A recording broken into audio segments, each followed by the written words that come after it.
What is up, good people? How y'all doing?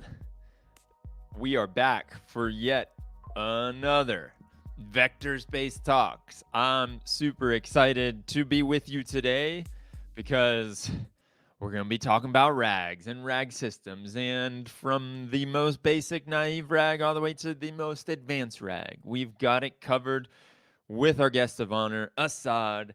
Where you at, my man? There he is. What's going on, dude? Yeah, everything is fine. Just Excellent. ready.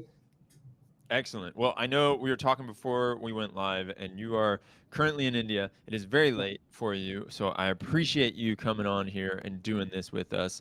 You are also, for those who do not know, a senior engineer for AI and machine learning at KiwiTech. Can you break down what KiwiTech is for us real fast? Yeah, sure, absolutely. So, KiwiTech is actually a software development, was actually a software development company focusing on software development, iOS, and mobile apps. And right now, we are an all in all focusing more on generative AI, machine learning, and computer vision projects. So, I am heading the AI part here. So, and we are having loads of projects here with from basic to advanced rags, from naive to visual rags. So basically, I'm doing rag in and out from morning to evening. Yeah. You can't get away from it, huh, man? That is Yeah. great. Everywhere there is rag. Even the machine learning part, which was previously done by me, is Mhm. all now into rags and generative AI. Yeah. It is just a sub. Machine learning is just at the background now. Yeah. It's funny. I understand the demand for it because people are trying to see where they can get value in their companies with the new generative AI advancements. Yeah. So I want to talk a lot about advanced rags, considering the audience that we have. I would love to hear about the visual rags also, because that sounds very exciting. Can we start with the visual rags and what exactly you are doing, what you're working on when it comes to that? Yeah, absolutely. So initially when I started working, so you all might be aware with the concept of frozen rags, the normal and the basic rag. There is a text retrieval system, you just query your data and all those things. So what is happening nowadays is that the the, the clients or the projects in which I am particularly working on are having more of multimedia or multimodal approach. So that is what is happening. So they want their apps or their LLM apps to be more engaging rather than a mere chatbot, because if we go on to the natural language or the normal English language, I mean, interacting by means of a video or interacting by means of a photo, like avatar generation, anything like that, so that has become more popular or and is gaining more popularity. And if I talk about specifically about visual rags, so the project which I am working on is, say for example, there is a family tree type of app in which you have an account right now. So you are recording day videos every day, right? Like whatever you are doing, for example, you are singing a song, you're walking in the park, you are eating, anything like that, and you're recording those videos and just uploading them on that app. But what do you want, like your future generations can do some sort of query, like what was my grandfather like, what was uh, my uncle like, anything, my friend like, and it is not restricted to a family, it can be friends also anywhere. So, and these are all US based projects, not Indian based projects. Okay. So so you go and query and it returns a video about your grandfather who has already died. He is not you can see him speaking about that particular thing, so it becomes really engaging. So this is something which is called visual rag, which I am working right now on this. I love that use case. So basically, I get to be closer to my family that may or may not be here with us right now, because the RAG can pull writing that they had. It can pull video of other family members talking about it. It can pull videos of when my cousin was born, that type of Yeah, stuff. anything from cousin to family, you can add any numbers of members of your family. You can give access to any number of people who can have after you're not there, like a sort of a nomination or a delegation type of thing. So that is, I mean, actually, it is a very big project. Hmm. Involves multiple transcription models, video transcription models. It also involves actually the databases, and I'm using Quadrant, proud of it. Yeah. So in that, so and Quadrant is working seamlessly in that. So I mean, at the end there is a vector search, but at the background there is more of visual rag, and people want to communicate through videos and photos. So that is coming into picture more. Well, talk to me about multimodal RAG. And I know it's a bit of a hairy situation because if you're trying to do vector search with videos, it can be a little bit more complicated than just vector search with text, right? So, what are some of the unique challenges that you've seen when it comes to multimodal RAG? The first challenge dealing with multimodal rags is actually the accent, because it can be varying accent. The problem with the transcription, one of the problems or the challenges which I have faced in this is that lack of proper transcription models. If you are if you are able to get a proper transcription model, then if that I want to deploy that model in the cloud, say for example in AWS cloud, so that AWS cloud is costing heavy on the pockets. So managing infra is one of the part. I mean, I'm talking in a highly scalable production environment. I'm not talking about a research environment in which you can do anything on a collab notebook and just go ahead with that. So whenever it comes to the client part or the delivery part, it becomes more critical. And even there were points then that we have to entirely overhaul the entire approach, which was working very fine when we were doing it on the dev environment. Like like the OpenAI's Whisper, we started with that OpenAI's Whisper. It worked fine, the transcription was absolutely fantastic, but we couldn't go into the production part with that. Because it was the word error rate was too high, or because it was too slow? What made it not allow you to go into production? It was the word error rate was also high. It was very slow when it was being deployed on an AWS instance. Hmm. And the thing is that the costing part, because usually these are startups or mid startup, if I talk about the business point of view, not the tech point of view. So these companies usually offer these type of services for free, and Yeah. on the basis of these services they try to raise funding. So they want something which is actually optimizing their cost as well. So what I personally feel, although AWS is massively scalable, but I don't prefer AWS at all until unless there are various other options coming out like Salad. I had some interactions with Titan machine learning also, Uh-huh. but it was also fine. But Salad is one of the best as of now. Yeah, unless you get that free AWS credits from the startup program, it can get very expensive very quickly.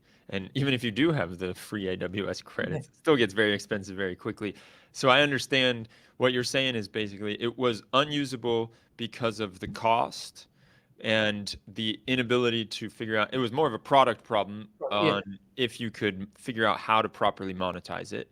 But then you had technical problems like word error rate being really high. Yes. The speed and latency was just unbearable, I can imagine. So unless somebody makes a query and they're ready to sit around for a few minutes and let that query come back to you with a video or some documents, whatever it may be. Is that what I'm understanding on this? And again, this is for the family tree use case that you're talking Yes, about, the right? family tree use case. So what was happening in that case is, and a video is uploaded, it goes to the admin for an approval actually. So I mean, you can that is where they were restricting the costing part as far as the project was concerned. It's because you cannot upload any random videos and they will select that. Just some sort of moderation was also there, as in when the admin approves those videos, that videos goes on to the transcription pipeline.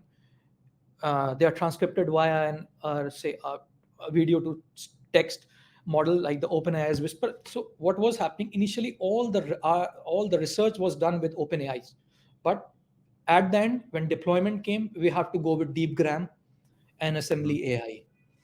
That was the place where these models were excelling far better than OpenAI.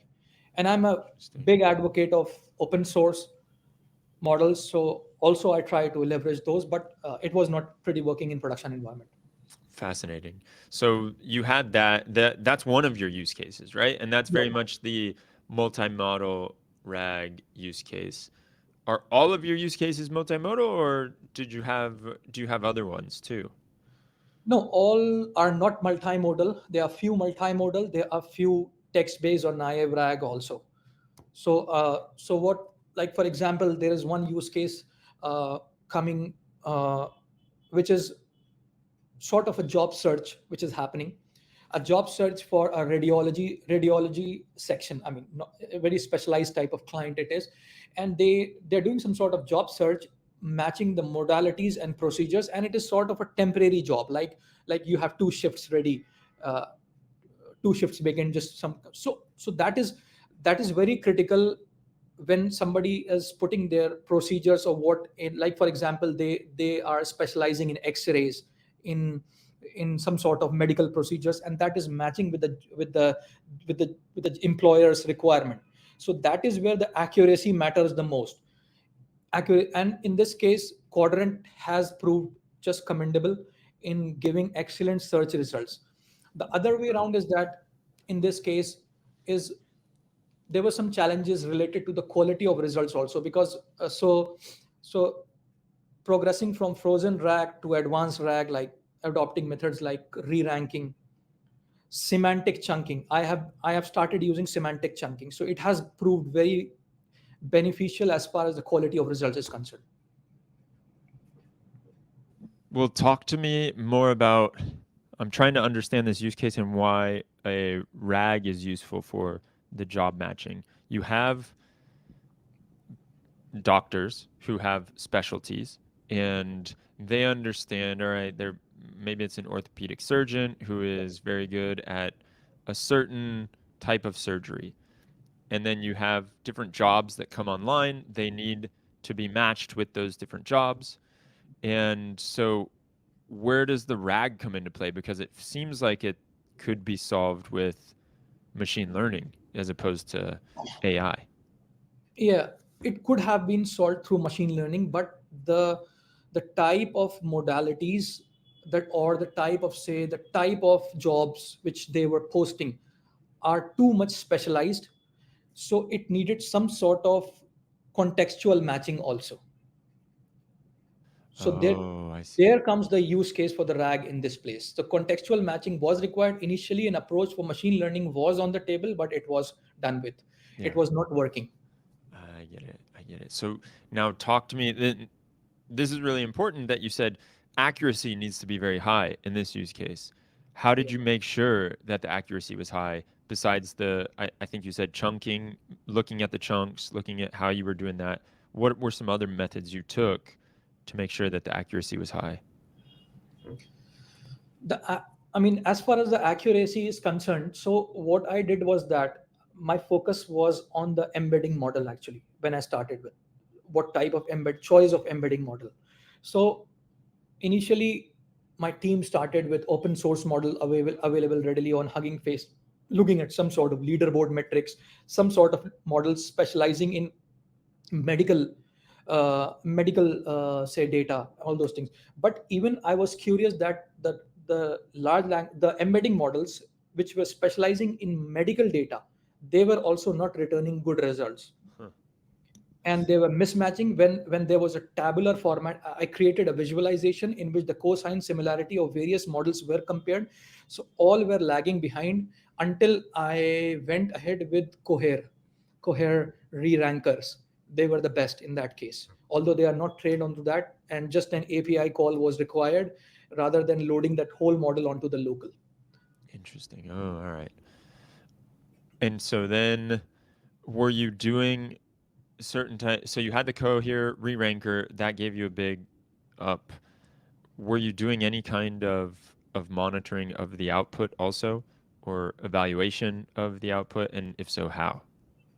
Yes, for evaluation, for monitoring, we readily use Arrays AI, because I'm a huge advocate of Llama Index also, because it has made everything's so easier. I mean, versus LangChain. I mean, if I talk about my personal preference, not regarding any bias, because I'm not linked with anybody, I'm not promoting it here, but they are having the best thing which I like about Llama Index and why I use it is that anything which is coming into play as far as the new research is going on, like for example, a recent research paper was with the raft retrieval augmented fine tuning, which was released by the Microsoft, and it is right now available on archive.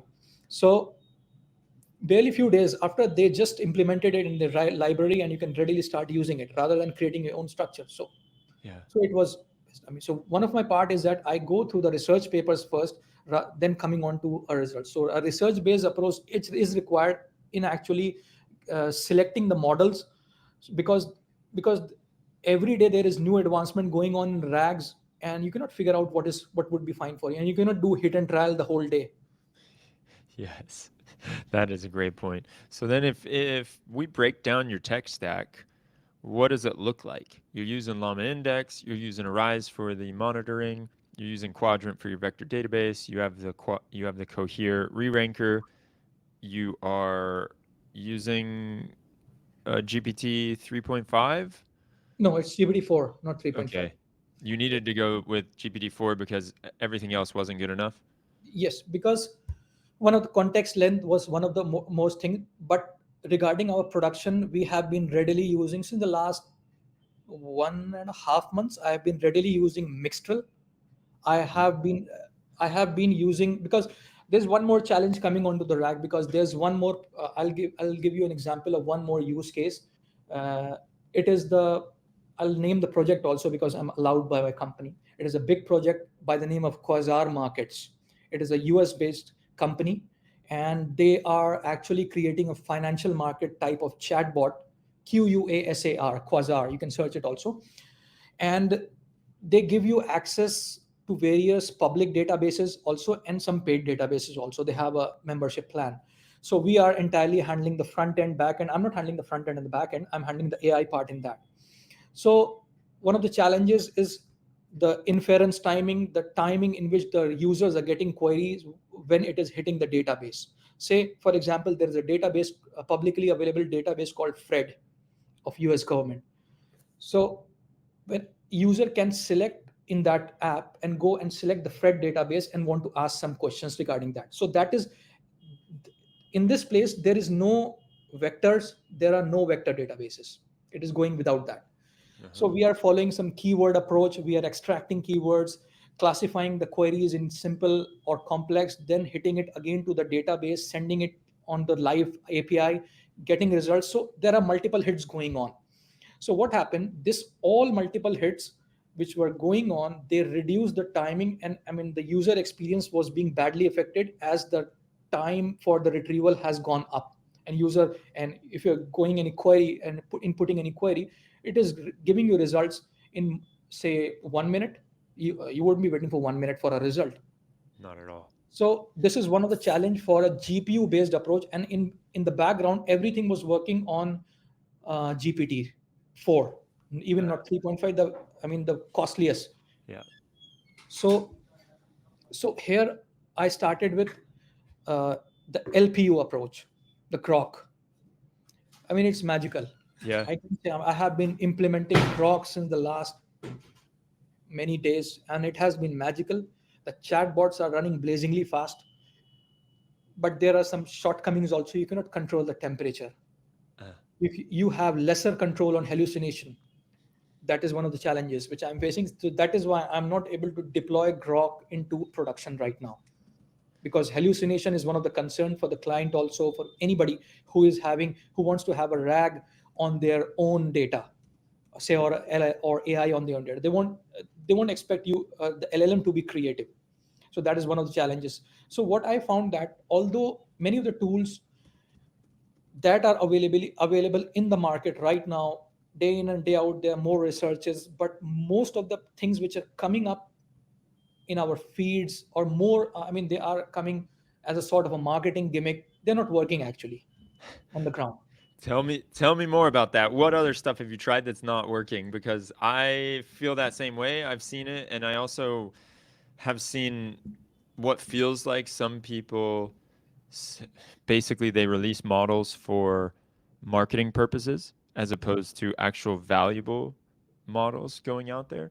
So which ones, I mean, Grok, knowing about Grok and where it excels and what some of the downfalls are is really useful. It feels like this idea of temperature, being able to control the knob on the temperature and then trying to decrease the hallucinations is something that is fixable in the near future. So maybe it's like months that we'll have to deal with that type of thing for now. But I'd love to hear what other things you've tried that were not like you thought they were going to be when you were scrolling Twitter or LinkedIn. Should I name them? Please. So we all know we don't have to spend our time on them. I'll start with OpenAI. The clients don't like GPT-4 Oh, to be interesting. used in there, just because the primary concern is the cost. Secondary concern is the data privacy. And the third is that, I mean, I'm talking from the client's perspective, not the tech stack perspective. Yeah, yeah, yeah, They totally. consider OpenAI as a more of a marketing gimmick, although GPT-4 gives good results. I'm aware of that. But the clients are not in favor. But the thing is that I do agree that GPT-4 is still the king of LLMs right now. So they have no Yeah. option.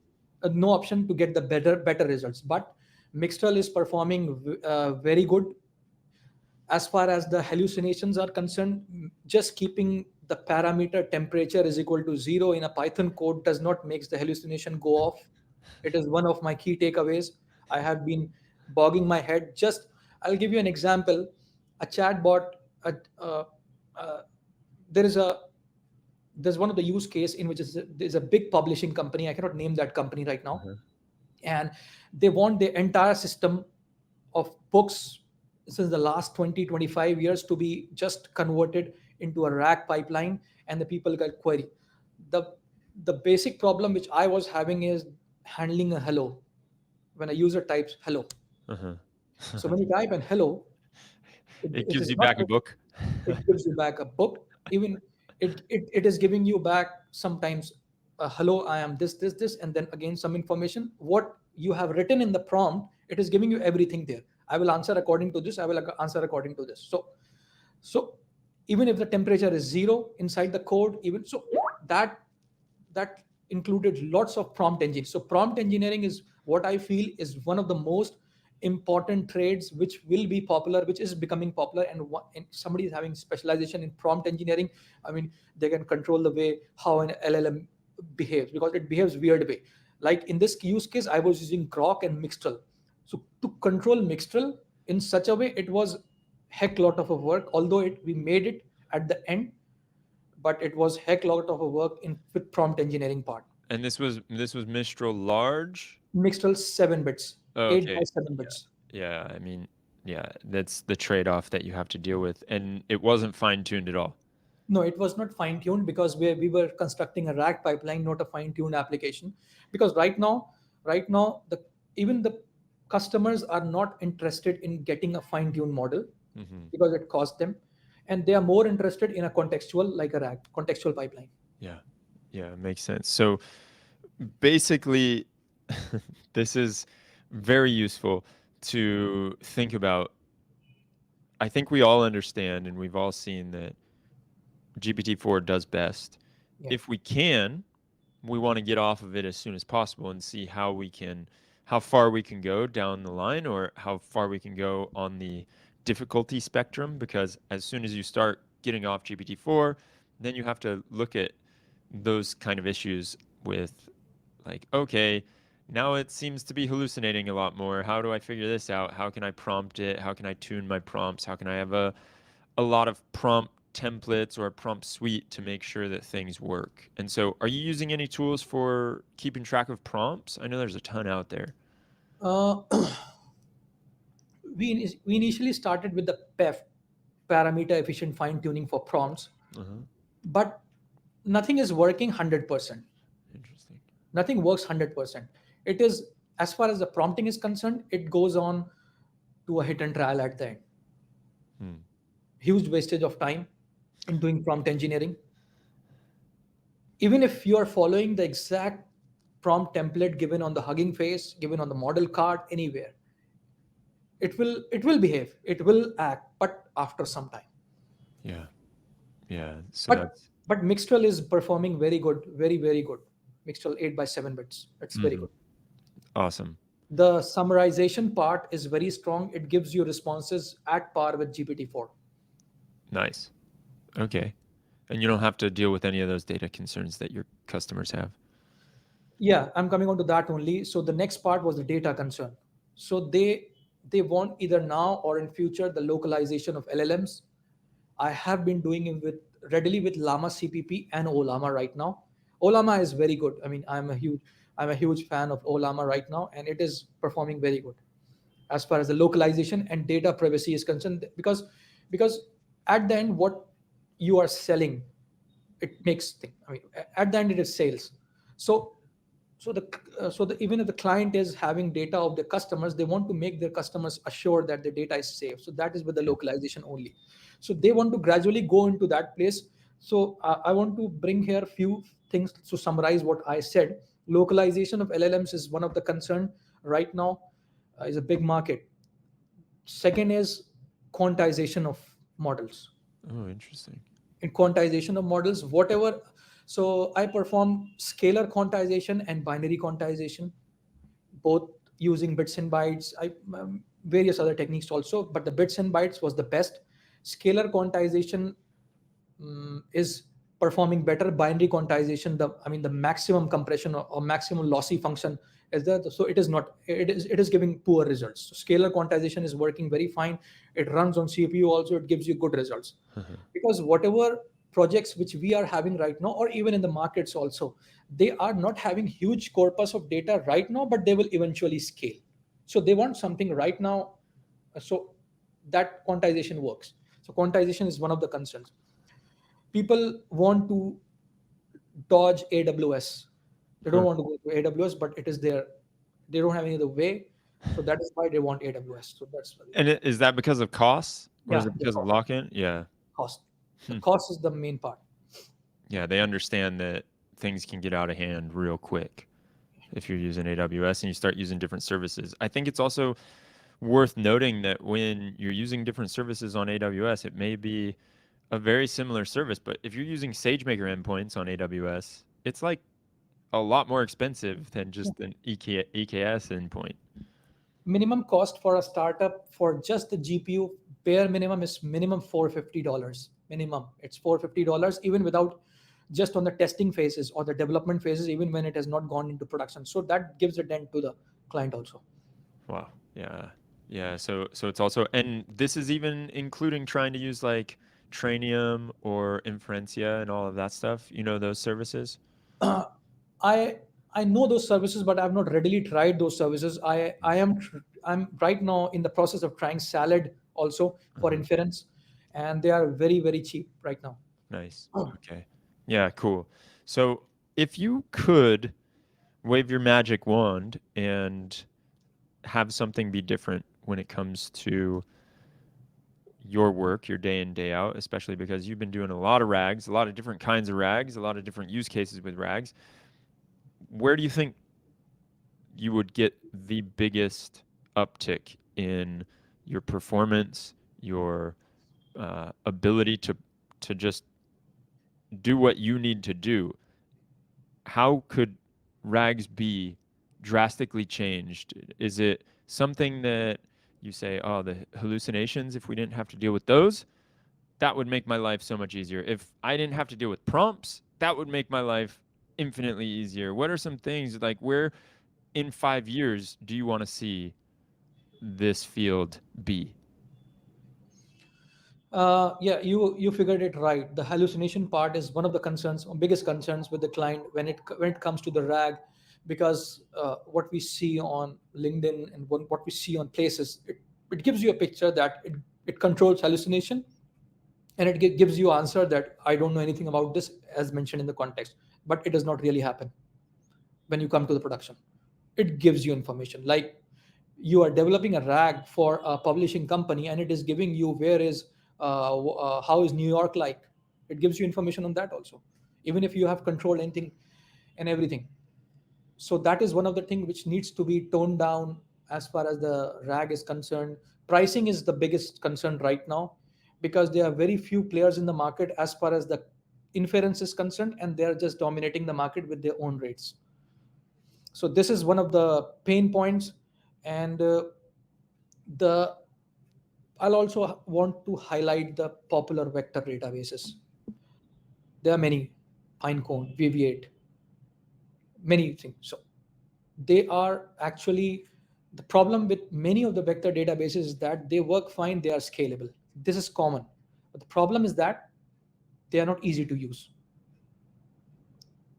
So that is why I always use Quadrant, not because Quadrant is sponsoring me, not because I'm doing a job with Quadrant, but Quadrant is having the ease of use. And it I have I have trained people in my team who specialize with Quadrant, and they were initially using VV8 and Pinecone. I mean, you can do also store vectors in those databases, but it is not, especially the latest development with with Quadrant is the fast embed, which they just now released, and it made my work a lot easier by using the ONNX Onyx approach rather than a PyTorch based approach, because there was one of the project in which we were deploying uh, embedding model on an AWS server, and it was running continuously, and minimum minimum utilization of RAM is 6 GB, even when it is not doing any sort of vector embedding.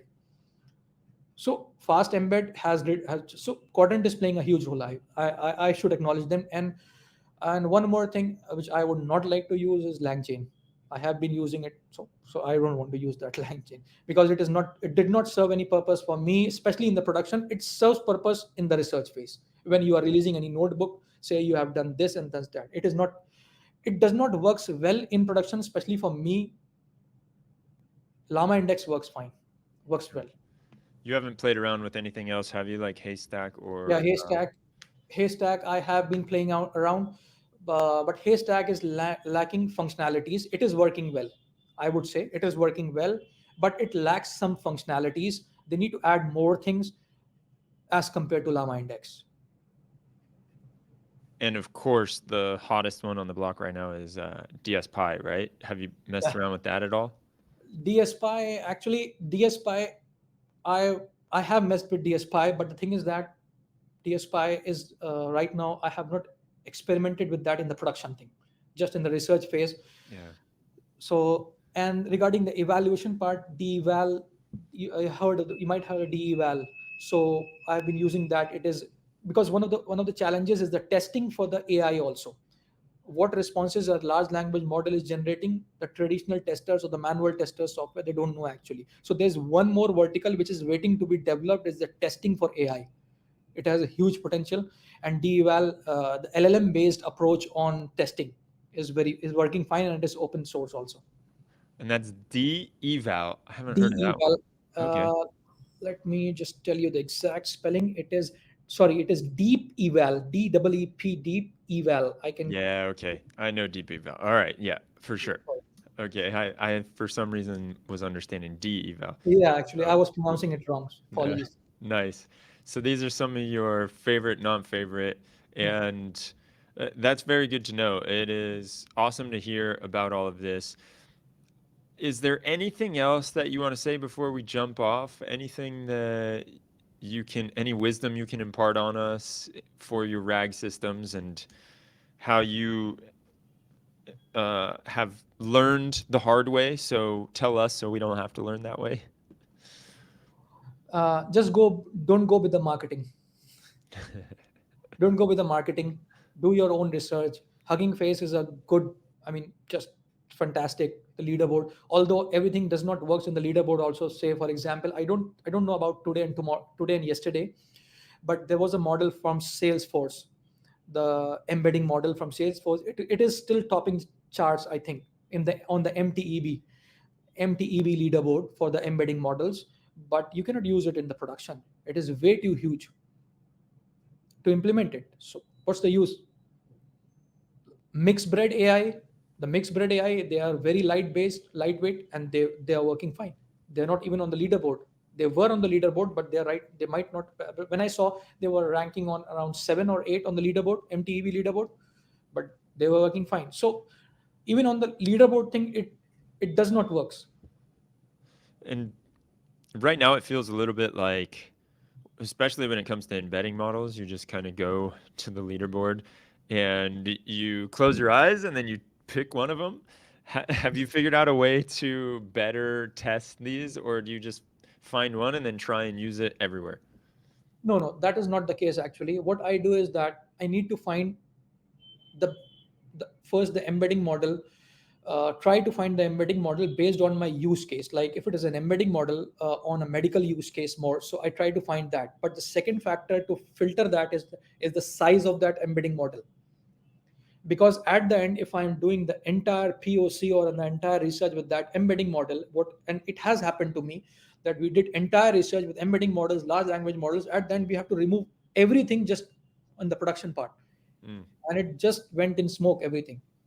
mm, So a lightweight embedding model, especially the one which has started working recently, is that the Cohere embedding models, and they have given a facility to call those embedding models in a quantized format.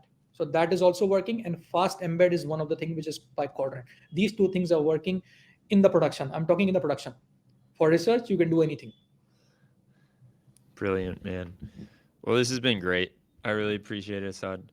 Thank you for coming on here. And for anybody else that would like to come on to the Vector Space Talks, just let us know. In the meantime, don't get lost in vector space. We will see you all later. Have a great afternoon, morning, evening, wherever you are. Assad, Yeah. you Thank you you. taught me so much, bro. Thank you.